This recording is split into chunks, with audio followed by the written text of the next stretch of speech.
goodness, it is so good to be with you all today. Are you all ready to rock? Are you all ready to take our country back? We're gonna throw these bums out and fight for the nation we deserve. Thank you all so much. My name is Alexandria Ocasio-Cortez. Some of you may know me as AOC, but I come to you as a friend. You know, my home in New York is a ways from here, but in truth, I love you too. The distance between us is a lot shorter than we think, or even that we're told. And I want to thank each and every one of you for making the effort to be here tonight. I really sincerely thank each and every one of you. And the energy in here is so amazing, and I want you all to know there's another couple thousand people outside in overflow as well. And so, if you are in that overflow area, Bernie and I are gonna go say hi to you too afterwards. But this is what it means to come together. And, you know, Bernie and I were rallying in Las Vegas not too long ago. And being here and being with each and every one of you, it just reminds me a lot. And it connects me a lot to my own story.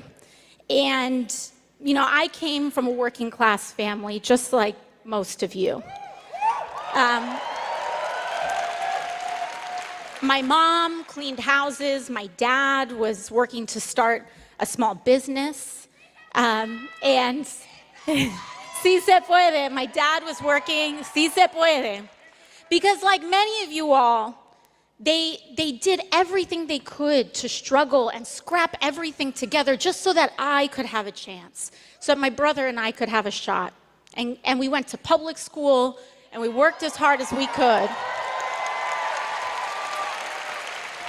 And when I was a teenager, my dad was diagnosed with a very rare form of cancer. And by the time I was 18 years old, he had passed away. And this is so emblematic. The thing about this experience is that while it is so impactful, it's actually not uncommon. They worked so hard their entire lives in pursuit of an American dream. And they were well on that way. They were providing a better life for my brother and I than the one that they experienced growing up. But then all of a sudden, you're just one event away from everything being ripped out from under you, from the rug just being totally snatched. And that shouldn't be the way things are in this country.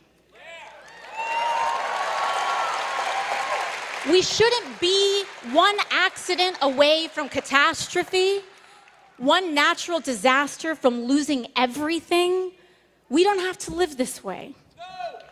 And in fact, we are all here together because we share in the frustration and the heartache that comes from watching people in power actively tear down or refuse to fight for everyday working Americans like us.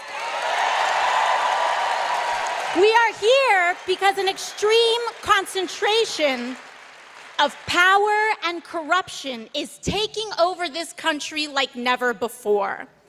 But we are also here because we know that a better world is possible.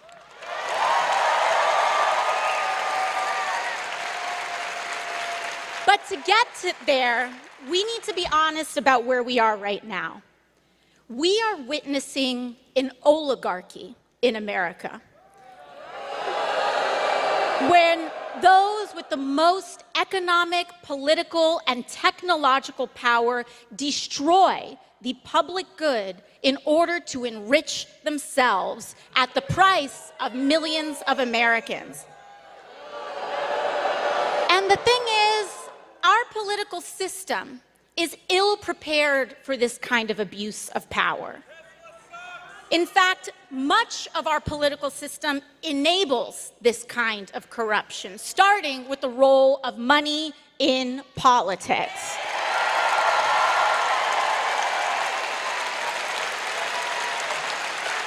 But I am here to remind you all that we are not powerless in this moment. People are starting to put the pieces together. And ironically, the most divisive forces in this country are actually starting to bring more of us together. And that's important. Because the same billionaires who are taking a wrecking ball to our country derive their power from dividing working people apart. They specialize in getting us to turn on one another, along lines of left or right, of race and gender, of status, of creed, of culture, of who you love. They will throw out every label and judgment and cultural debate in the book in order to keep us distracted, because the last thing they want us to realize is that the actual division in this country is between those at the very, very top and their endless greed costing the lives of everyone else.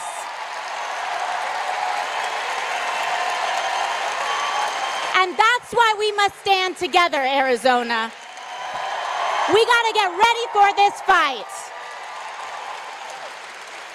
Now, I understand that their disdain for working people by some of the most powerful people in this country doesn't just come from not being raised right, okay? This disdain is shorthand for the right's entire political agenda and a certain ugly kind of politics in this country. And that is lying to and screwing over working and middle-class Americans so that they can steal our health care, Social Security, and veterans benefits in order to pay for their tax cuts for the billionaires and bailouts for their crypto friends. And you know what, Arizona? There's a certain kind of word for this kind of thing: corruption. And I understand what it feels like to watch all of this stack up. From how overwhelming and brazen all this selfishness is, the constant headlines and notifications, dismantling the Department of Education, trying to end birthright citizenship, the things that make us American. I understand how overwhelming it can feel. And it can make even the best of us want to give in to despair, to feel tired, to feel like there's not much worth fighting for. Because when the system is stacked against you, it's hard to feel like anything you do matters. It's hard to feel like we matter in this democracy. And it is easy to give in to the despair. And I can tell you, I know that when I was waitressing and struggling to put food on the table, for a while there, I did. I tried to stop caring. I tried to just keep my head down, work my shifts, and accept that this is just how things are. But that is no way to live, Arizona. It's no way to live. What I do know is that we don't have to live like this. And in fact, we cannot live like this anymore.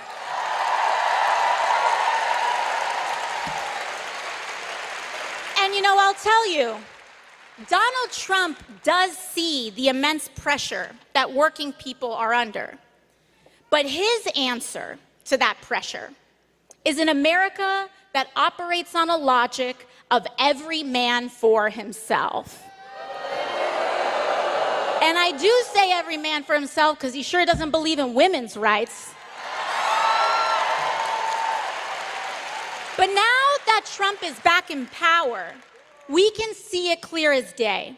He's handed the keys of this country to Elon Musk and is selling off the United States for parts to the richest people on the planet for a kickback.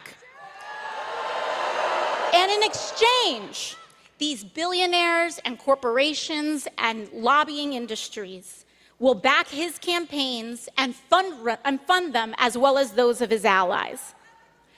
They scratch his back and he scratches theirs, and the rest of us get left behind. And I'll tell you, the clever thing about what these guys do is that they sell working people like you and me on the idea that we're just one step out of being in that club too. That you're just a little bit away from being one of them. Grind set mindset, right? Except those kinds of spoils that they are rolling in are not earned. They aren't working for those billions of dollars. They're stealing them. They're stealing them from you and you and you and your mom and your grandparents and all of us. Just look at what Elon and Trump are doing to our health care, to our veterans' benefits, and to Social Security. They are slashing the programs that we have spent a lifetime paying for. By the way, not them, because these billionaires have not paid their fair share in taxes in years. So we are paying into this, and they are trying to take it. And mind you, even if you aren't on Medicaid or Medicare, this raises your private health insurance costs too. And let's talk about Medicaid and Medicare for a second.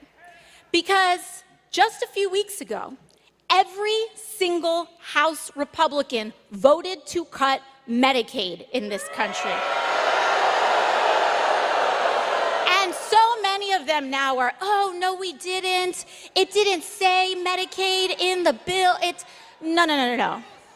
They voted to cut $880 billion from the committee that governs Medicaid.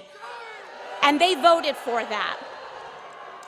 Now, you see, the thing is, these budgets are not just fights about numbers. We need to understand that. They are fights over our values as a country. Because Medicaid, Medicare, and Social Security were promises that we as a people have made to each other about the kind of country we are and the kind of society we want to live in. And I don't know about you, Arizona, but I want to live in an America that guarantees health care to every person. I want to live in an America that has a living wage for every person. I want to live in America where you have free speech to express yourself and not be afraid of getting put on a list or deported. But these promises that we've made, they are not promises from politicians to the people, or they're not charity from billionaires to everyday Americans. They are promises we have made to each other. Neighbor to neighbor, friend to friend, teacher to student, family member to family member. That we want to live in a society that is not depraved, not every person for themselves, but all of us standing together. This is the promise that we make to each other as Americans. And to me, the strength of our country is not only measured by the height of our best days. The strength of our nation is about who is there for you and what happens on your worst day. And that's why I'm here with you today. Because I want to share with you exactly what I mean. Because what they call radical, I believe, is common sense. I believe that in the wealthiest nation in the history of the world, if a person gets sick, they shouldn't go bankrupt. Common sense. I believe that a minimum wage should cover the minimum cost to live. Common sense. And by the way, we should also see that not paying a living wage is actually a form of corporate welfare too. Because these big companies like Walmart and Amazon often rely on food stamp programs and public coffers to cover the wages that they won't pay to people. I believe that homes are not slot machines for investors and big banks to extort working families out of every last dollar that they have. A home is sacred.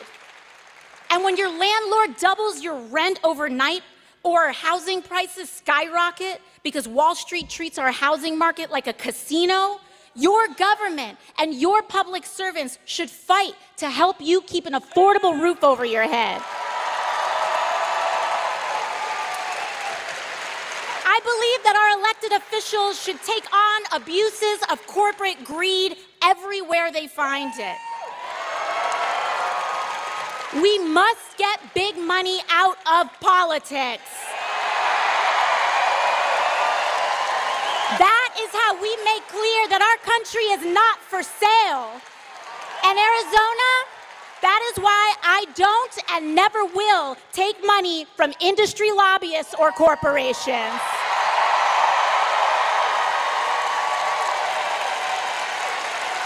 You know, Fox News. Thank you. Thank you. Thank you. You know, folks, Fox News would have, and the right wing would have you believe that these American values are something out of the Communist Manifesto. And that we believe these things because we went to some college and read them in a book somewhere. But I can tell you that I don't believe in healthcare, labor, and human dignity because I'm an extremist. I believe these things because I was a waitress.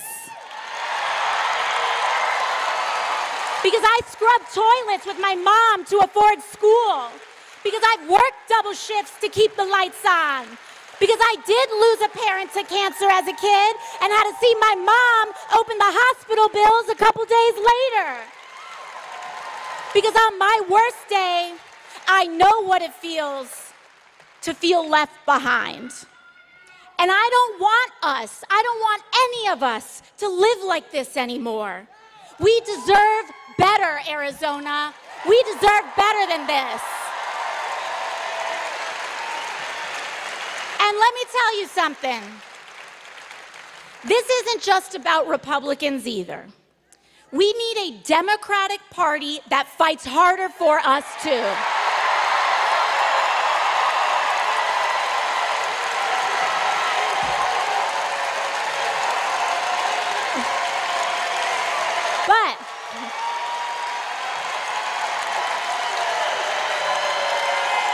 But that means, here's what that means. That means our communities, each and every one of us, choosing and voting for Democrats and elected officials who know how to stand for the working class. And Tempe, I want to give you your flowers for a second, because you all have been working overtime to make that happen.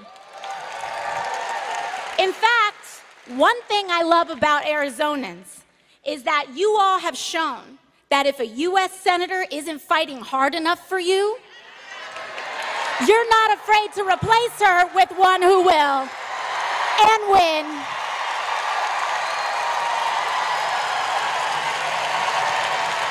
And that's how you got two fantastic senators in Mark Kelly and Ruben Gallego. And that's not all. Last week, when Republicans put up their draconian spending bill on the House, I want you to know that your representatives, Yasmin Ansari, who's here tonight, she's around, Yasmin Ansari, and Greg Stanton, along with Ruben Gallego and Mark Kelly, they all stood strong and voting no against the DC pressure and said we will not agree to a spending bill that cuts billions from working people. But the thing is, we need more people like them with the courage to brawl for the working class. But you know what? You know which Arizonan did vote to gut Medicaid and jack up healthcare costs? David Schweikert. So folks, you know what that means. We need to come together and spend every day for the next year and a half working to educate other Arizonans and give Schweikert the boot and replace him with a brawling Democrat who will stand up for Arizona.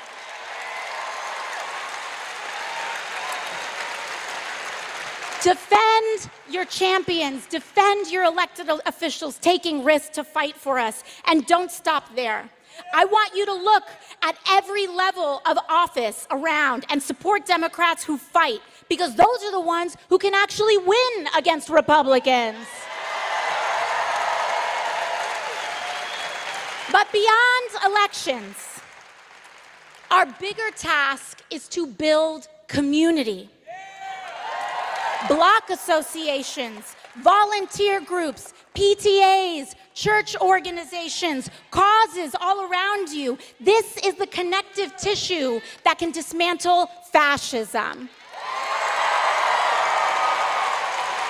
Because community is the most powerful building block we have to defeat authoritarianism and root out corruption.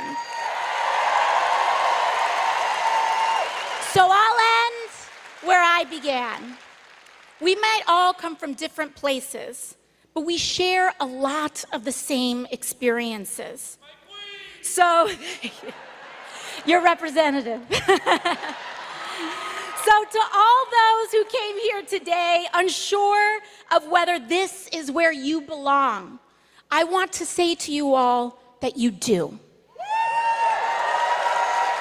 Honestly, no matter who you voted for in the past, no matter if you know all the right words to say, no matter your race, religion, gender identity, or status, no matter even if you disagree with me on a few things, but if you are willing to fight for someone you don't know, you are welcome here.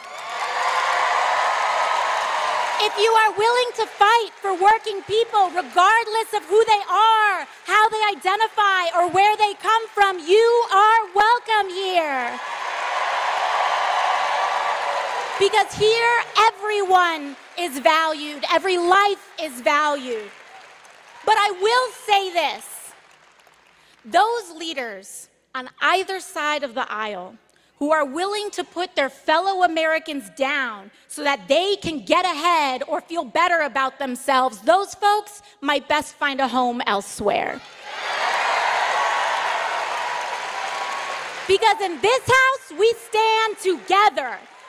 Because here, we know that together, without exception, is the only way that we can win this fight. And so I hope that you see that this movement is not about partisan labels or purity tests, but it's about class solidarity.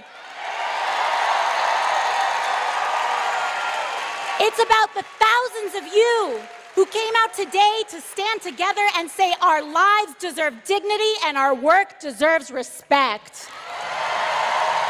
No matter who we are or where we come from, we are here to make a sacred promise to each other today, to take care of each other on our worst days, and to share in the successes of our best. So with that, I want to introduce to you all a man who has spent his entire life trying to bring us together.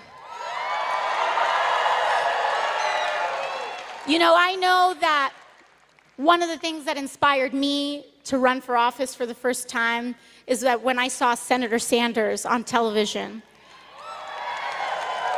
and I was wiping tables down and saw the TV on and saying every person in this country deserves health care as a human right. And I know it made me feel almost for the first time that this isn't something that we should earn. This is something that should be afforded to all of us because we are human. Because we are human. And I just want to thank him, and so let's give him the most earth-shaking round of applause. When we come out, everybody, Senator Bernie Sanders. To the people.